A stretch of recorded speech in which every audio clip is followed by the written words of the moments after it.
سلامونه. نن غواړو چې یو مهم بحث وکړو د ډاکټر جاوید اقبال خان یو لیک نه دی غذا نسل کشي او لویدزي وجدان او ځینې نورې سرچینې هم ورسره تغولي. هو دا مواد ډیر د پام وړ دي ځکه د غذې روان حالت ته ګوري چې اوس خوشپکسو دغه هم پرې واوښتي. بالکل. او دا چې نری ورتک څنګه ګوري هغه نظرونه څنګه بدلیږي.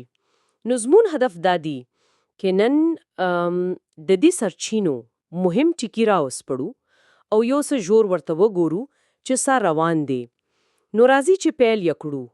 یو اساسي ټکی چې سرچینه بر ډېر ټینګار کوي هغه دادی چې هغه پښتاني اړیوالي ملاتړ چې د اسراییلو عملیات ته وو اوس داسې ښکاري کې کمزوري شوه. هو حتی د دوی د نزدې ملګرو د متحدینو ترمنځ هم یو ډول درزونه لیدل کیږي. هو او تر دې هم جالبه خبره زما په اندازه چې سرچینه وای د نسل کشي او جنگي جرمونو تورونه دا اوس یازل بهر ناراضي. واقعا هو یعنی دا غغونه اوس خپل اسرائیل هم پوت کیږي لکه د پښتاني لومې وزیر اغود المرت نوم یاد شوی چې هغه په خپل د جګړې ته د نسل کشي نوم ورکړي. دا خو ډیره غټه خبره ده.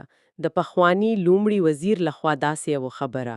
بالکل دا په خپل د پامورده او شي چې هلته دنه هم اوس هغه پخوانی اجماع یا یوالي نشته. صحیح ده. نه دا خبره خو لاغه نړیوال ملاتړ کمیدو سره هم اړیکه لري چې مکه مې یاد کړه. خو د دې ترڅنګ سرچینه یو بل شی ته هم اشاره کوي د غذې بشري بنیاد یا GHF په اړه. هلته څه اندېښنې دي؟ هو GHF سرچینه وای جدا بنیاد ظاهرا خو د مرستو د ویش لپاره جوړ شوی و. ها او امریکایي او اسرایلی فوجي قراردادیان پکې شکیل دي. خو انتقاد دادی چې یعنی شکوک شونه شتا چې دا تر بشري مرستو زیات کوم بل اجنډا لري که څنګه. یعنی شفافیت یې نشته؟ شفافیتی هم تر پښتنې لاندې دا او بیا یو ډیره بده پیشه هم ورسره یاد شوه پرافا کې. هو کله چې مرستي ویشل کې د اسرایلی ځواکونو ډیزې کړي چې لږ تر لږ 31 فلسطینیان سرچینه وای وژل شوې دي. دی رښتنه. هو او په غزه کې چارواکو دا پیشه قصدي قتل عام او جنگي جرم بلیلی. نو دا د دې بنیاد فعالیت نور هم تر پښتنې لاندې راولي. دا خو ډیره جدي او خوشینونکې پیښه ده. نو د دې او د ورته نورو پیښو په مقابل کې نوريوال غبرګون څنګه دی په ځانګړي ډول د لویدز. تاسو مخکې جرمني یادونه وکړه چې دریزش بدل شوی. هو په لیکنه کې راغلی چې د جرمني لومړي وزیر اولاف شولز ویلي چې اسرائیل له حد اوخته دي. او دا مهمه ده چې جرمني خو تل د اسرائیلو کلک ملاتړی پاتې شوی. بالکل. نو دا یو د پامور بدلون دی. خو کلک لوی تصویر ته وګورو انتقاد بیا دادی چې دا خبره تر ډیره یعنی واسع خبره دي. یعنی عمل نشته؟ عملی ګامونه لکه د وسلو بندیز یا نورو پرشاونه ډیر کم لیدل کیږي او همدا بیا هغه د دوګونی معیار پوښتنه راپورته کیږي چې ځینی شننکاري وي کوي. ډیره سم ده. نو د خوشوي سیاسي او نوريواله خبره په غزه کې دنا په ځانګړی ډول د خلکو وضعیت روغتيایي حالات څنګه بیان شوي؟ وضعیت سرچینی وای چې خورا خراب دی. یعنی د ملګرو ملتونو او روغتيایي نوريوالای سازمان پشان ادارې وای چې 93% روغتونه 93% او یا زیانمن شوي یا بیخي لکار لوړلې دي. دا خو یو ناورین دی. یقینا تر 1400 زیات روغتيایي کاروکاري مجل شوي دي. زرګونه نور نیول شوي او ډیر داسې راپور نشتا چې د شکنجه او بچلن پاړه دي.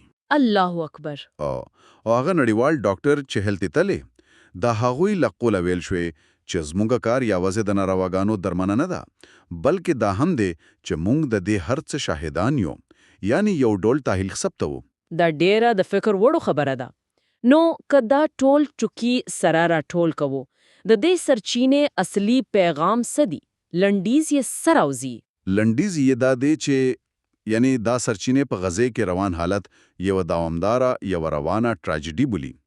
ځنی مهم سیاسي سره لکه هم په خانه لمړای وزیر خوې نسل کوشي غني. او دا چې نړیوال غبرګون ډیر زندنی او ناکافي دی. یو مهم ټکی چې تکراریږي هغه دا دی چې سیاسي او رسنیز نظرونه یوازې هغه وخت بدلون مومي کله چې توانونه او زیانونه دومره څرګند شي چې نور یې انکار نشي کیدی.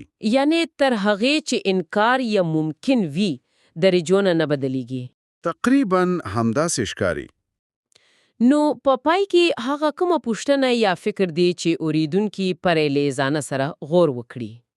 فکر کوم یو اساسي پوښتنه چې دا ټوله موضوع راپورته کوي او سرچینی هم ورته اشاره کوي دا ده چې څومره نور وخت پکار دی، څومره نور شواهد، څومره نور غغونه د ډاکټرانو د ژوندي پاتې شویو د نویالو شاهدانو پکار دي چې دا غغونه د رسمي پروپاګاندا او سیاسي ګټو له دیوالونو هاخوا ووریدلی شي. او دا چې نړیواله ټولنه پرېشته عمل وکړي. هو، او په بنست یې رښتینی معنی لرونکي عمل وکړي. دا یو ډېره درنه پوښتنه ده.